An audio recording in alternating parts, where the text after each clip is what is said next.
26번 보기를 참고하여 가와 나를 감상한 내용으로 적절하지 않은 것은 자 보기 새로운 것에 대한 욕구를 충족하려는 기행 주체는 여행 장소의 풍경이나 풍속, 사람들과의 만남 등을 체험하면서 감흥을 얻는다.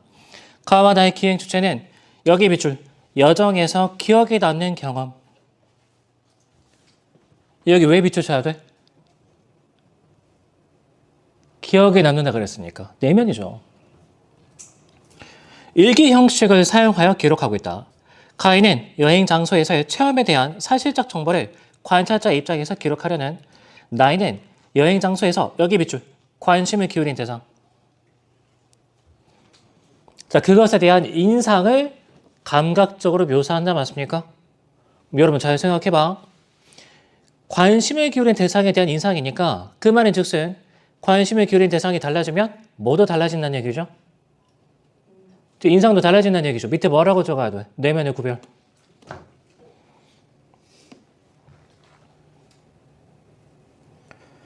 자, 그러면 가하고 나 다시 읽어보는데 가에 대해서는 기억에 남을 만한 일이 뭐가 있었는지, 그리고 특히 이 나에 대해서는 관심을 기울인 대상이 어떻게 바뀌어 가고 있는지 알겠죠? 거기에 집중해서 지문 쭉 다시 한번 읽어보길 바랍니다. 자, 지문 다시 읽어보는데 시간 3분 주겠습니다. 3분 시작.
자, 그만 같이 보겠습니다.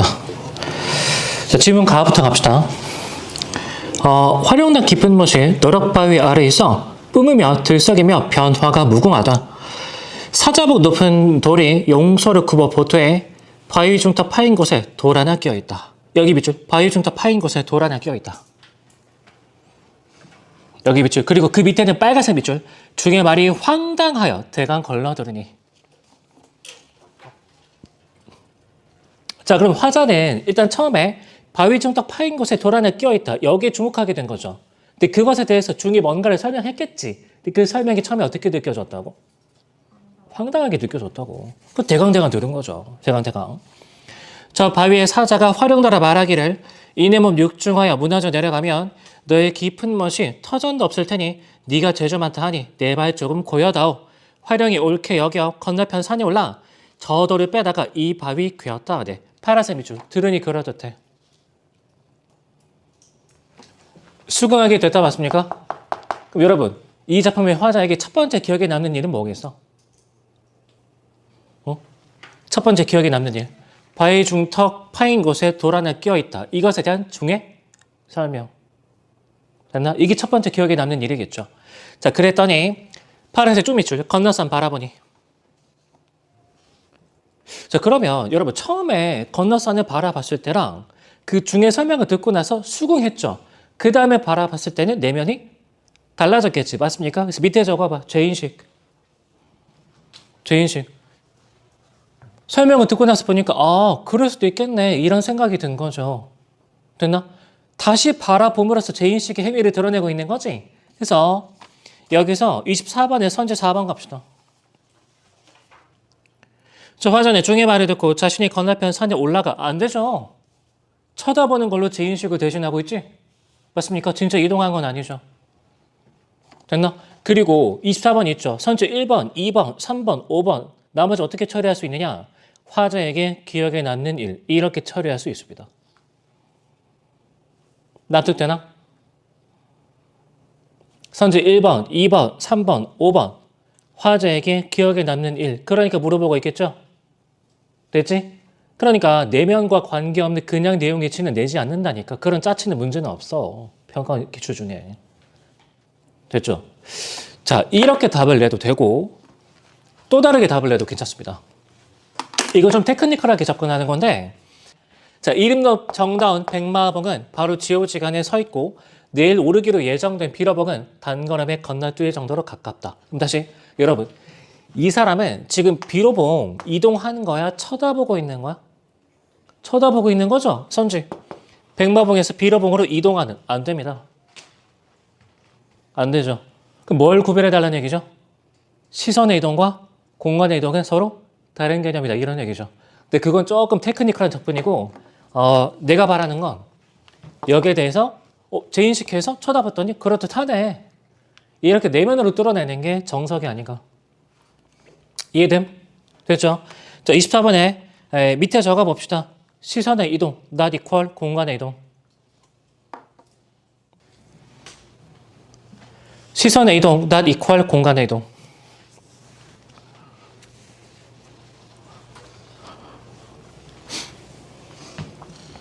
됐죠? 자, 그 다음에 중요한 밑으로 가겠습니다. 한참을 구경하고 도로 내려 금강문에 남녀 타고 절에 와서 남녀 네모 칩시다. 남녀. 남녀 무슨 뜻이죠? 이거 어휘 알아야 돼. 이 뚜껑 없는 가만히 얘기하는 겁니다. 따라서 화자의 신분은 뭐죠? 사대부였겠지. 그래서 뭐 홍종의 동요가가 올해 다시 나올 일은 절대 없겠지. 근데 EBS 사용 설명서 보면은 어떤 설명이 달려있느냐? 사대부들의 내면 의식을 엿볼 수 있다. 이런 표현이 나온다고. 알겠죠? 그 작자층이 사대부라는 걸 남녀라는 표현에서 알 수 있는 거지. 그 남녀 얘기 나와서 말인데 잠깐 딴 얘기긴 하지만 선생님이 성균관대 잠깐 다녔었잖아. 재수할 때. 그 성균관대는 인문대학은 해화동에 캠퍼스가 있는 거 알고 있죠? 해화동에, 대학로 쪽에. 근데 거기 인문대학 캠퍼스에는 성균관 건물이 진짜 안에 들어가 있어. 명륜당이라고. 여러분 들어봤는지 모르겠는데 그 명륜당에는 주말 되면 전통 혼례식이 치러집니다. 전통 혼례식. 거기에 진짜 신부가 가마 사고 등장해. 근데 그때는 물론 뚜껑에 있는 가마죠. 뚜껑에 있는 가마. 근데 가끔씩 거기서 알바자리가 들어올 때가 있습니다. 나도 한번 하러 간 적이 있어. 성대 다닐 때 같이 수업 들었던 형이 야, 너 책값이나 좀 벌어가라 해서 불렀어. 근데 시스템이 되게 특이해. 그 당시 하루 일당이 4만 원인가 그랬는데 지금으로 따지자면 그 2배가 넘겠죠. 하루에 결혼식에 2번 있어도 4만 원, 1번 있어도 4만 원, 3번 있어도 4만 원이야. 그럼 뭘 바래야 되는 거죠? 한 번만 있어라. 갔더니 평사였습니다. 2번 있었는데 와, 나는 가마가 그렇게 무거운 줄 몰랐습니다. 이게 나무로 돼 있잖아. 4명이서 포졸복장하고서 이게 가마 딱 어깨에 얹는 순간 와, 큰일 났다 이거. 어떻게 움직이지? 거기다가 사람까지 안에 타 있으니까 와, 이게 장난 아니야.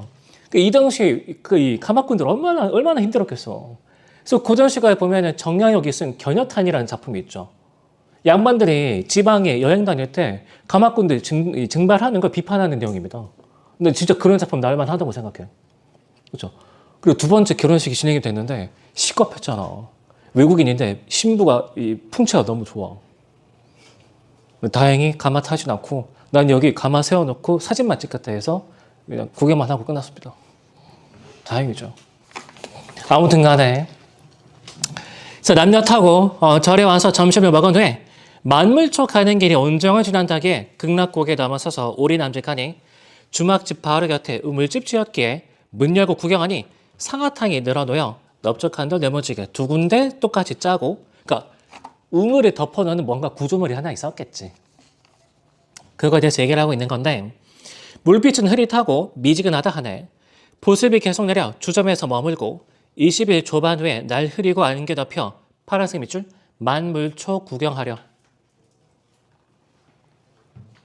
자, 그런데 중략에서 쇠주 밑에 내려와 보면 만물초 가는 길이 보입니까? 그러니까 지금 중략 이후에는 화자는 자꾸 뭘 하려고 하는 거죠? 만물초를 계속 구경하려고 하는 거죠. 자, 근데 준비하고 내려갔는데 지로승과 주막 중에 붙들고 빨간색 밑줄 말려야 돼.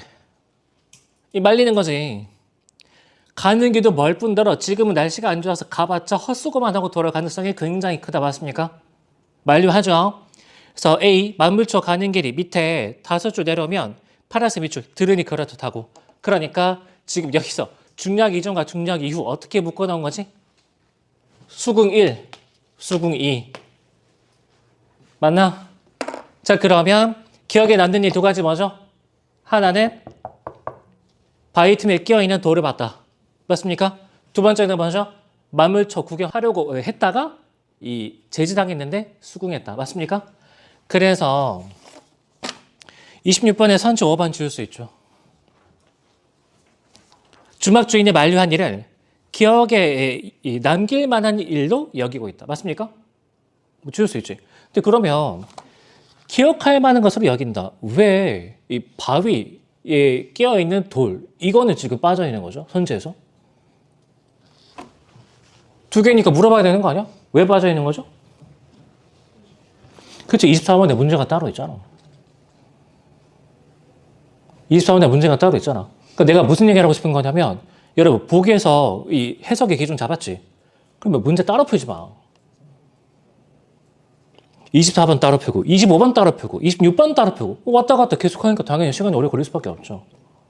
근데 기준에 따라서 쭉 독해하면 내 생각에 24번부터 먼저 뚫어내야 되거든.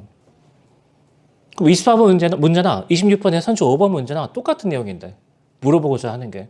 근데 여러분은 문제를 되게 분절적으로 바라보죠. 이게 어디서 비롯되는 거냐면 불안하니까 한 문제라도 최대한 빨리 털어내고 싶어. 그러면 문제풀이가 분절적으로 진행이 되니까 시간이 많이 소모될 수밖에 없지.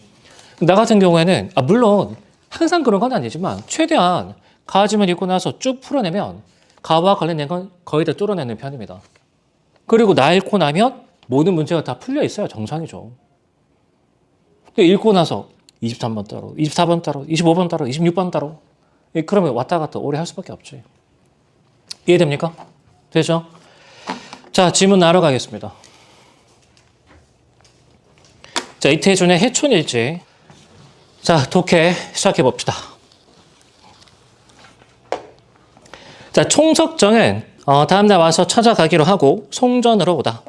자, 파란색 밑줄. 송전처럼 좋은 데가 왜 아직 이름이 못 났을까? 자, 그러면 첫 번째 필자가 주목하고 있는 대상 뭐죠? 송전이죠. 그렇죠? 송전. 됐나? 왜 깨끗한 여관 하나, 세별장 하나 없을까? 단 2집의 여관, 모두 여인수급인데 하나는 이름이 없고 하나는 동해 여관이라 대서하였다. 이름 있는 집으로 정하다. 그치? 야, 뭘 하든지 항상 마케팅이 중요하죠. 이름 붙여놔야지. 자, 고자가 곡간 바다 그대로인 듯이 송전은 솔밭 그대로다. 거리도 반인 솔밭 속에 묻히었다. 해풍에 자란 솔들이라 툭만 굵고 가지는 적은데 모두 아래로 들이워서 파라솔이라도 아주 요즘 유행형들이다. 파란색 밑줄 그 밑에 돗자리나 깔아놓으면 소나무 하나마다가 훌륭한 정자겠다. 이게 송전을 바라보면서 얻게 된 인상 맞습니까? 됐죠? 자, 솔만 보면 봄인 듯하다. 그렇게 푸르기만 하지 않고 윤택하다. 땅만 보면 가을인 듯하다. 그렇게 모세가 보드랍지만 않고 쨍쨍 소리가 날 듯 양명하다. 그러니까 송전에서 봄과 가을의 기운을 동시에 느끼고 있다. 맞죠? 됐죠? 자, 그 다음 단락. 거리에서 바다로 나가는 길이 좋다. 넓고 양편에 소나무가 선 길은 송전 말고도 얼마든지 있을 테다. 그러나 이 길처럼 길 파란색 밑줄. 자, 그럼 두 번째 주목한 대상은 뭐죠? 길인 거죠. 정하고 고운 길을 나는 일찍이 걸어본 적이 없다. 여기 쭉 밑줄. 홀레시장에서 이제 막 나오는 신랑 신부다 걸었으면 싶은 그런 길이다. 그러니까 길에 대한 인상 맞습니까? 맞죠? 자, 다음에 이 길이 끝나면 천공, 해활, 거기엔 떡 퍼치고 선 것이 하나 있을 때 파란색 밑줄, 초현실파의 그림처럼. 이건 뭐에 대한 인상인 거죠? 뜬금없이 해변가에 서 있는 철목에 대한 인상인 거죠. 철목에 대한 인상. 근데 이 당시에 송전이 트렌드를 앞서가고 있었던 것 같아. 오늘날에 이런 거죠. 여기 아닌지 알고 있습니까? 강릉 해변이죠? 강문 해변. 거기 가면 모슬비치 이런 거 있잖아. 그렇죠? 요즘에 인스타그램 릴스 보니까 특히 폴댄스 많이 하시는 여자분들이 여기서 이거 무브먼트 링 원숭이처럼 이렇게 건너가는 거 그리고 되게 많이 올리던데? 그렇죠? 오늘날의 유행을 한참 앞서서 예견하셨습니다. 굉장히 핫한 동네에 다녀오셨네. 자, 아무튼 간에 배경이 조화되어 버린 철봉이 하나 나는 뛰어가 매달려 턱걸이를 겨우 4번을 하다. 오, 체력 장난 아닌데. 턱걸이 해본 사람은 알겠지만 운동 제대로 안 하면 한 개도 하기 힘듭니다. 그렇죠? 지금도 한창 때는 한 15개까지 했는데 지금은 한 4개 하려나? 나이가 먹어가지고. 아무튼 간에 여러분 다시 길에서는 뭘 느꼈다고? 이거 마치 무슨 길 같다고? 신랑 신부가 걸어갈 것 같은 길이다. 맞습니까? 여기서 뭘 느꼈다고? 초현실 그림처럼 느껴졌다고. 이해되죠? 자, 25번에 선지 2번 갑시다. 초현실파의 그림 같은 공간에서 뛰어가 매달리는 행동을 하면서 홀레장을 건넨 신랑 신부의 모습을 상상하고 있다. 안 되죠. 두 개는 구별되지. 인상이. 이해된다? 하나는 길이고 하나는 철봉이거든. 섞으면 안 된다고. 2번 정답. 됐나? 내면이 구별이 안 된 거죠, 이거. 자, 그 다음에 이것도 테크니컬하게 정답 낼 수 있는 근거가 또 있는데 이겁니다. 2022년 예비시행 이광수의 무정인데 여러분 잘 생각해봐. 와, 진짜 같다. 진짜란 얘기입니까? 아니죠. 진짜란 얘기가 아니죠. 그죠? 형식은 오늘 저녁에 이것을 깨달았다. 깨달음에 슬펐다. 마치 자기가 인생 경력을 다 들여서 하여 오던 사업이 일조의 헛된 것인 줄을 깨달은 듯한. 여러분 실제로 그런 깨달음이 있었다는 얘기가 비유적인 표현이야? 그렇죠? 그러니까 선지에서 하루아침에 헛된 것임을 깨닫고 안 됩니다. 안 된다고. 자, 그러면 아까 그 신랑 신부 길 있죠? 거기로 다시 가봅시다. 홀레시장에서 이제목 나오는 신랑 신부나 걸었으면 싶은 그런 길이다. 그럼 여러분 다시 여기서 필전에 진짜 이 길을 걸어가고 있는 신랑 신부의 모습을 상상하고 있다요? 아니죠. 그런 것 같은 거죠. 이해됨? 그래서 그런 점에서도 25번의 선지 2번 신랑 신부의 모습을 상상하고 있다. 인정될 수 없습니다. 이해됨? 되죠? 근데 그것보다는 이 문학의 문제의 이 뼈대가 사실은 크게 2개거든. 내면의 변화, 내면의 구별. 그러니까 이것보다는 인상이 구별되는 건데 왜 섞어놨니? 이게 좀 더 정석적인 방법이 아닌가. 이해됐죠? 자, 바다는 물결이 세다. 뽀얀 수말이 눈보라처럼 해안을 올렸었다. 해당 화가 잊어버리지 못할 정도로 군데군데에서 나부낀다. 향기도 강하건만 파도 냄새에 묻혀 꺾어들어야 코를 찌른다. 파란색 쭉 밑줄. 바다는 늘 보아도 젊어 있다. 자, 그러면 그 다음에 관심을 기울이게 된 대상은 뭐죠? 바다, 그쵸? 거기서는 젊음을 느끼고 있다, 맞습니까? 자, 그 다음 단락. 밤에 창이 밝기에 주인에게 부르니 보름달이라 한다. 헛 고의적삼이 추리 마치 산산하나 다시 여관에 나섰다. 왜 여관에 나선 거죠? 달밤의 경치는 또 새로운 맛이 있거든. 이해됐나? 달밤의 경치는 또 새로운 맛이 있는 거죠. 잠깐 문제의 선지 하나 지우고 봅시다. 26번의 선지 3번. 자, 나이는 산산함에도 여관에 나섰다는 데서 동일한 장소를 다시 찾아가 감흥을 새로 얻고자 하는 욕구를 충족하려는 모습 인정할 수 있죠. 다만 가에서는 그런 모습이 없습니다. 알겠죠? 가에서는 그런 모습이 없다고. 그래서 26번의 정답은 3번. 자, 계속 갑시다. 자, 낮에도 텅 비었던 길, 밤에도 사람의 그림자는 하나도 없다. 달빛만이 꽉 차 있다. 한 걸음 한 걸음 내어 디딜 때마다 달의 물결이 쏴쏴하고 흩어지는 것 같다. 길뿐이 아니라 솔밭 위에도 철로 위에도 으리리한 바다 위에도 달은 또한 큰 바다이다. 여기 파란색 쭉 밑줄. 이 달의 바다 아래에서 물의 바다는 너무나 조그맣구나. 그리고 달의 바다는 너무나 성스럽구나. 인간이 감히 범접할 수 없는 경지에 대한 예찬 맞나? 이런 거 문학에서 세 글자로 뭐라고 얘기하죠? 인간이 범접할 수 없는 경지에 대한 예찬. 그리고 약간의 두려움. 세 글자로 뭐라고 얘기하지? 경외감, 그렇죠. 이게 경외감이죠. 새 한 마리 노래하지 않은 솔밭, 들창 안에 열리지 않은 빈 별장들, 누구를 위해 다른 이처럼 밝아 있는가? 사람이야 나와서 보건 말건 정물이 아닌 파도만 치는 곳에 달은 이렇듯 밝아 있구나. 파란색 쭉 밑줄. 생각하면 우리 사람이 이르지 못하는 곳에 달은 얼마나 많이, 얼마나 널리 비치고 있는 것일까. 그리고 세 줄 밑에 참 달은 무섭도록 크고 무섭도록 무심하군. 이때 무섭다. 부정으로 처리할 거야? 아니죠. 경외감의 일종인 거지. 이해되죠? 자, 그러면 갈래복합 세트도 해결됐지? 오케이, 넘어가겠습니다. 자, 먼저 34번 문제부터 먼저 봅시다.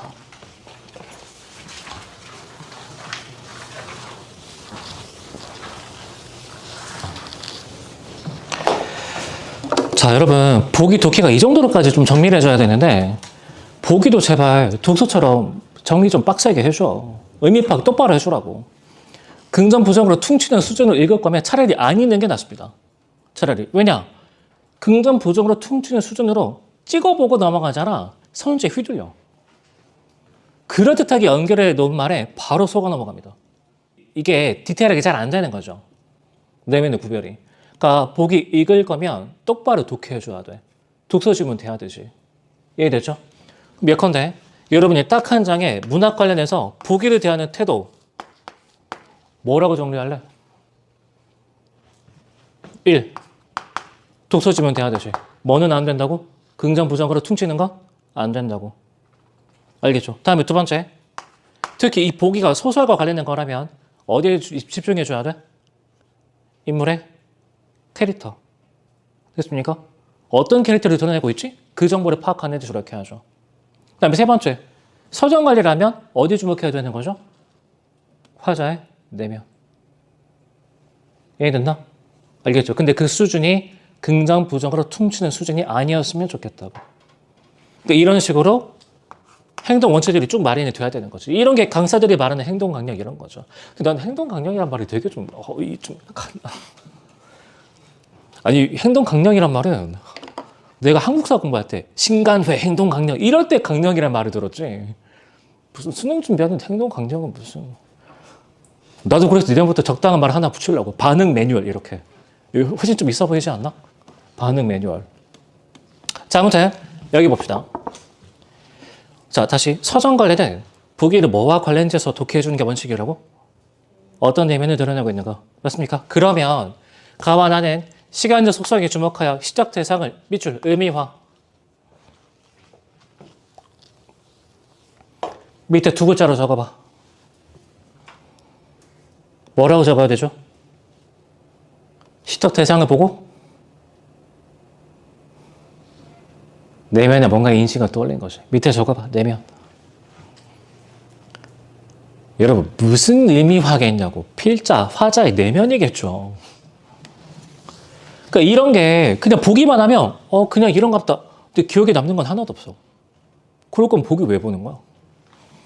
다음에 구체적 이미지와 추상적 관념. 자, 그러면 다시 구체적 이미지죠. 이것 통해서 뭘 환기하는 거지? 추상적 관념. 두 글자. 그치. 내면. 그럼 잘 봐봐. 구체적 이미지를 통해서 내면을 드러내다 맞습니까? 그래서 내가 수업 때 뭘 되게 많이 강조했죠? 감각적 이미지는 기능이 뭐라고? 내면의 환기라고. 그래서 이런 얘기 많이 했던 거죠. 우리 딸내미 사진 보여줬던 거 기억나죠? 핫쇼핑. 그치? 보기에서 이렇게 나온다니까. 자, 간의 대상의 일시성에 주목하여 포착한 경험 세계를 비유와 묘사를 통해 그려내므로써 어떤 내적 인식? 생명과 자연에 대한 내적 인식. 근데 뭐에 주목해서? 대상의 일시성에 주목해서. 그럼 여러분 다시. 그러면 대상의 일시성이란 건 영원한 건 없다죠. 그렇죠? 영원한 건 없다는데 그 내용을 이렇게 표현하고 있어. 따라서 대상의 일시성을 뭐라고 바라봐도 괜찮은 걸까? 제안해 뭐?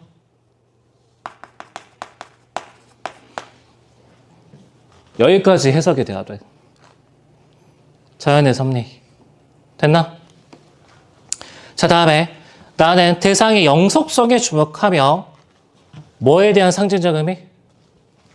역사. 그러면 역사에 뭘 드러내고자 한다?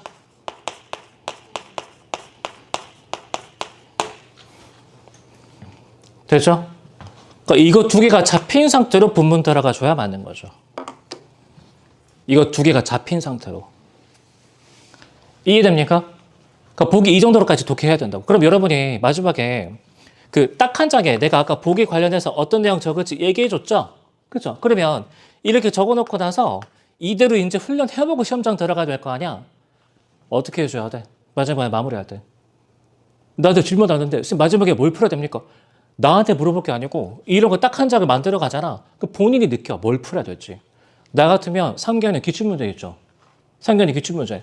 보기 보면서 이런 거를 연습하겠습니다. 그러면 되는 거 아닌가? 시험장에서 문제 풀 때 이 정도까지 생각했어? 생각해줘야 된다니까. 근데 다시 이렇게 내가 보여줬는데 쌤 그거 실전에서 못할 것 같은데 생각의 한계 정해두지 말라니까. 이런 내용 얘기하면 내가 매주 성적 산출하죠. 성적 높은 애들은 다 얘기합니다. 답변이 다 나와. 그런 거 생각하면서 공부하는 얘기죠. 생각하면서. 자, 본문으로 갑시다. 여러분은 각자 좋아하는 벚꽃 핫플레이스 있습니까? 물론 가자품에서는 살구꽃이긴 하지만 꽃놀이 어디 가죠? 아무 데도 없어? 이 감정 메마른 사람들. 나중에 대학 가서 연애한 다음에 좀 찾아가세요. 알겠죠? 내가 추천하는 데는 좀 멀긴 한데 아마 예전에 화정가 설명할 때 이런 얘기 한 적이 있었을 겁니다. 내가 추천하는 꽃놀이 장소는 경남 하동군입니다. 경남 하동군. 여러분 혹시 화개장터 들어본 적 있습니까? 화개장터? 화개장터가 그 하동군 제일 북쪽이거든. 이 북쪽에서 다리 하나만 건너면 바로 전라남도입니다.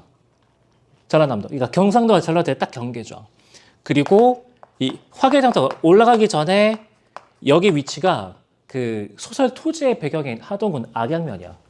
소설 토지. 그래서 여기 가면 진짜 최찬파 때 예전에 세트장으로 쓰던 그 건물이 남아있어. 그 다음에 여기가 하동읍이라 그러면 여기부터 여기까지가 한 7, 8km 정도 되거든. 싹 다 벚꽃 터널입니다. 정말 아름답습니다. 참고로 쌤은 극티입니다. 극티. 극티가 추천하던 벚꽃놀이 장소. 정말 이쁩니다. 근데 문제는 차가 겁나 막혀. 그래서 평일에 축제 기간 겹칠 때 말고 평일에 그냥 여러분이 뭐 차 렌트해서 전국 돌아다닐 때, 그럴 때 한 번쯤 갈 일이 있다면 근처에 들리기 좋은 그런 장소죠. 아, 이거 해상도 마음에 안 드는데. 그러니까 이런 벚꽃 터널이거든? 이런 벚꽃 터널? 그러니까 좀 뭐라 그럴까? 진짜 여기에 차 타면서 지나가면 그 터널로 빨려 들어간다라는 그런 느낌? 그런 느낌이 들어. 진짜 예쁘죠. 그리고 멀리서 보면 이게 다 벚꽃나무야. 그러니까 이런 게 7, 8km 쭉 이어져 있는 거죠. 장관이죠. 스케일이 좀 다르죠. 그죠? 그리고 이게 이 나뭇가지가 검은 둥치죠. 그리고 이 꽃잎이 마치 뭐가 내려 앉아 있는 것처럼 보여? 구름. 이해됩니까? 이런 광경을 얘기하고 있는 거라고. 자, 본문 들어갑시다. 말 안에 차 집어넣고 이 집, 한 집 건너 저 집, 또 저 집, 구름처럼 피고 있는 살구꽃과 만난다. 빈집에는 작지만 분홍빛 더 실린 꽃구름, 때맞춰 게임벌들이 이리저리 날고 날개맥 덜 옅은 나비들이 저 속으로 오간다. 소의 순환. 여러분, 여기서는 아프리카 초원에 있는 그 성난 들소 있잖아. 걔를 만나도 순하게 보이지 않을까? 그렇죠? 그 반대로 시골에 있는 우리 누렁 황소 있잖아. 그런 애들 아프리카 초원에서 만난다고 생각해봐. 험악해 보이지 않을까? 무슨 얘기죠? 진짜 소가 순하다가 아니라 그 공간이 마음에 드니까 순해 보이는 거죠. 이해됐나? 그 공간이 마음에 드니까 순해 보이는 거지. 소의 순한 얼굴이 너무 좋아. 소 앞세우고 오는 마을 사람과 파란색 쭉밑줄 눈 웃음으로 인사한다. 교감하고 있죠? 자, 하늘구름이 온통 동네에 내려와 있으니 이런 하늘구름인 거지. 이런 하늘구름. 내려와 있으니 말을 걸지 않아도 말이 되는군. 그러니까 꽃나무의 경치에 대한 감탄을 공유하고 있다. 맞죠? 차에 올라 시동 걸고도 한참 동안 밖을 내다본다. 파란색 밑줄. 꽃들의 세계가 좀 짧으면 어때? 뭐에 주목하고 있는 거지? 대상에? 저 일시성. 저 안에 섭리를 자각하기 시작하는 부분인 거죠. 근데 참 그런 게 이 말이 맞다고 생각이 되는 게 이게 이 여기를 지나다닐 때 한 4월 초가 지나면 그때부터 꽃잎이 많이 떨어지면서 이 푸른 잎이 돋아나기 시작하거든. 근데 진짜 별로 안 이뻐 그때는. 약간 좀 병아리가 달게 되어가는 중간 과정? 약간 그런 느낌이거든. 근데 반대로 여러분 잘 생각해봐. 이런 광경이 1년 내내 펼쳐져 있어. 굳이 아름답다고 생각을 할까? 아니죠. 꽃은 왜 아름다운 거죠? 일시적이니까. 일시적이니까. 그죠? 그러니까 아름다운 거죠. 1년 내내 피어있다면 그 아름다움의 증가를 확인하지 못하겠지. 자, 달포 뒤쯤 이곳을 다 지날 때 이 꽃구름들 낡은 귀신들처럼 그냥 허옇게 매달려 있다면 여기 파란색 쭉밑줄 꽃도 황홀도 때맞춰 피고 지는 거다. 다 자연의 섭리에 대한 긍정 맞습니까? 맞죠? 인정할 수 있겠죠? 자, 그 다음 년 갑시다. 다리 건너 가속 페달 밟으려다 말고 천천히 차를 본다. 여러분, 가속 페달 밟으려다 말고 가속 페달을 밟는다라는 거는 말을 빠져나간다는 뜻인 거죠. 그렇죠? 근데 그러다 말고 왜 천천히 차를 보는 거지? 두 가지 정도 얘기를 할 수 있을 것 같은데. 이 꽃나무들을 좀 더 오랫동안 마음에 담아두고 싶다. 그리고 차마 떠나는 게 아쉽다. 그렇죠? 몸 돌려보지 않아도 차 거울들 속에 꽃구름 피고 있고 차 거울로는 잘 잡히지 않으나 하늘의 연분홍을 땅 위에 내려받는 검은 둥치. 그치? 이거. 이런 모습이라고. 그런 검은 둥치들이 군소리 없이 구름에 잔뜩 인 채 서 있겠지. 차를 멈추고 뒤돌아본다. 파란색 밑줄. 하늘의 기둥들. 예. 여러분, 대학교 가서 글쓰기 기초 수업 받으면 어떻게 각주, 인용 각주 다녔는지 배웁니다. 알겠죠? 딱 정석대로 달아놓은 건데, 이분께서는 경상대학교 국어교육과 교수님입니다. 이 작품에 대해서 논문을 하나 쓰신 게 있는데, 이게 논문집이고 이게 논문 제목이야.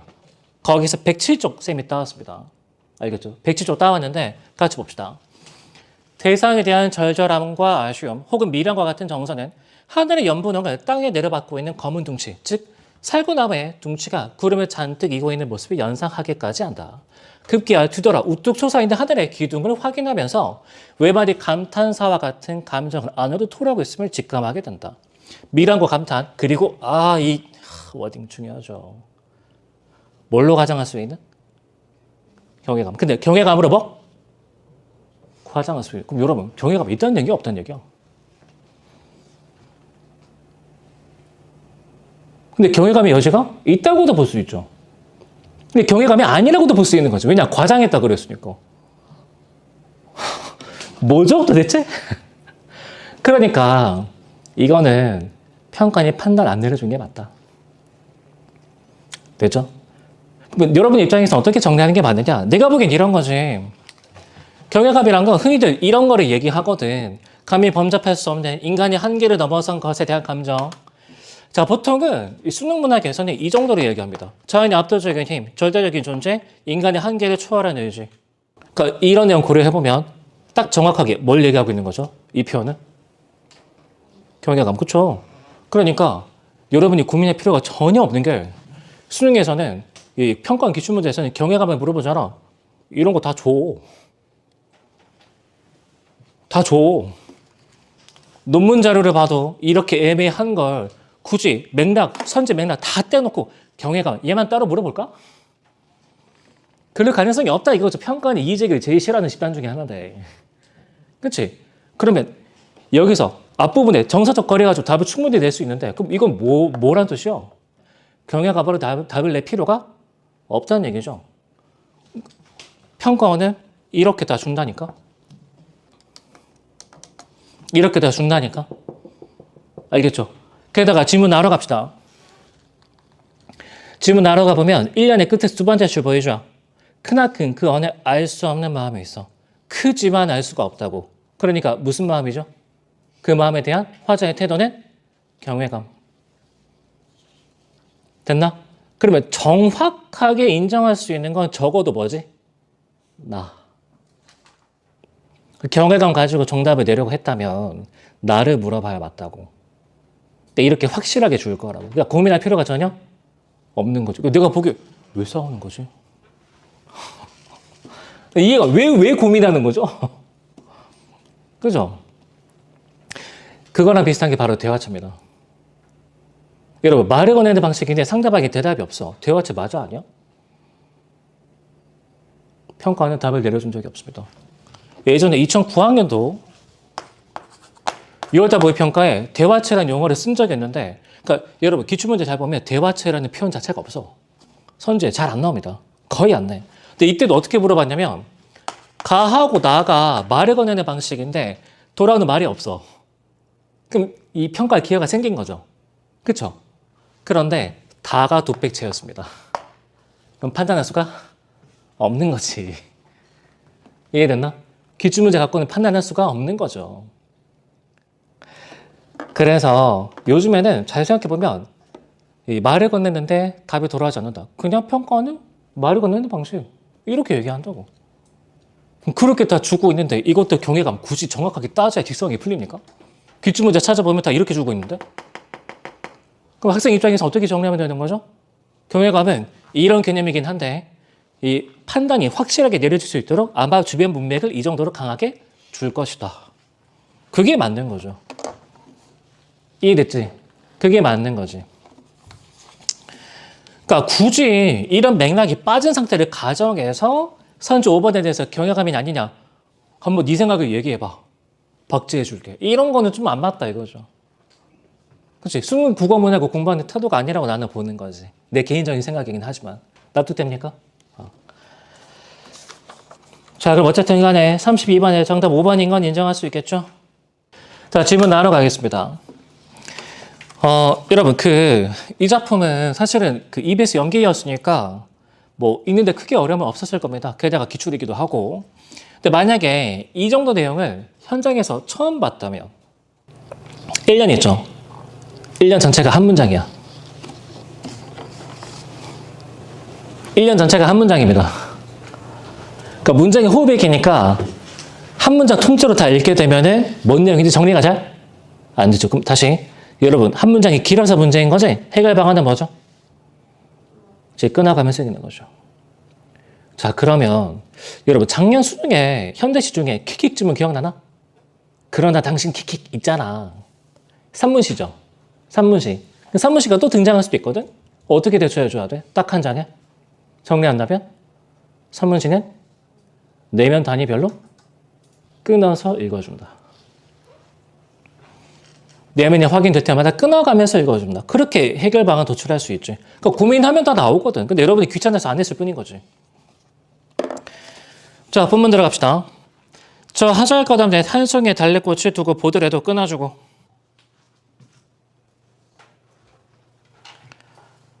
자, 다사롭게 타오르는 햇볕이라거나 보드라운 바람이라거나 거기에 모여드는 벌나비라거나. 그러니까 얘네들은 별로 안 중요해. 뭐가 중요해? 달래꽃이 중요해. 달래꽃이. 자, 그보다도 이 하늘과 땅 사이를 어렴풋이 이끌고 가는. 그치? 그러니까 그보다도니까 앞에 놓으면 별로 안 중요하다니까. 그러니까 달래꽃을 보면 뭐가 환기가 되는 거죠? 그 크나큰 어느 알 수 없는 힘이 환기가 되는 거죠. 그러니까 달래꽃을 바라보면 내면에 어떤 감정이 환기가 된다고? 경외감. 됐나? 그러니까 지금 이런 표현을 썼으니까 역사란 건 그만큼 위대한 것이다. 이렇게 결론 내볼 수 있겠지. 복연형 고려한다면. 됐죠? 자, 이왕 갑시다. 바위돌처럼 꽁꽁 얼어붙었던 대지를 뚫고 솟아오른 저 애잔한 달래꽃의 긴긴 역사라거나. 다시 얼어붙었던 대지를 뚫고 솟아올랐대. 그럼 긍정적인 기운이 강한 거지. 맞습니까? 자, 문학에서 긍정적인 기운 세 글자로 뭐라고 얘기하죠? 생명력. 생명력 맞습니까? 자, 그러면 이런 봐봐. 역사가 영원할 수 있는 건 뭐가 있기 때문인 거죠? 민중의 생명력이 있기 때문인 거죠. 그렇게 생각해 볼 수 있겠지. 됐죠? 자, 3년 가겠습니다. 한 송이의 달래꽃을 두고 보더라도 햇볕과 바람과 벌나비와 그리고 또 무한한 마음과 입맞추고 살아가듯 파란색 밑줄. 교감한다, 공감한다 맞습니까? 뒷페이지.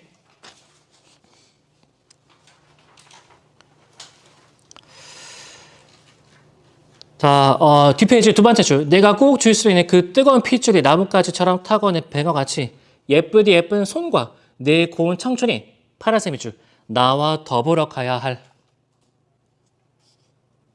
자, 그럼 함께 걸어간다. 두 글자로 무슨 말로 정리할 수 있지? 연대. 맞나? 연대. 그래서 3년은 민중의 공감, 연대 이런 얘기를 하고 있습니다. 그래서 그런 요소들 때문에 역사는 영원할 수 있다. 됐죠? 자, 그러면 33번에 선지 5번 엉뚱한 얘기하고 있죠? 공동체는 갈등을 겪은 적이 없습니다. 작품 내에서. 자, 다음에 34번에 선지 4번 가보면 가에서 살구꽃이 허옇게 매달린 모습에 대한 지향은 아니 그런 모습을 굳이 지향하지는 않았어. 꽃이 피고 지는 것 전부 다 그냥 내가 수용하겠다. 이런 입장인 거죠. 됐죠? 게다가 달포 뒤쯤 회복도의 생명에 대한 기대로 뭔 얘기야. 꽃이 다시 피기를 기대하고 있는 겁니까? 자연의 섭리를 긍정하고 있는 모습이었죠? 그 정답은 4번 되겠습니다. 됐죠? 그러니까 내면 이 정도로 뚫어내줘야 된다.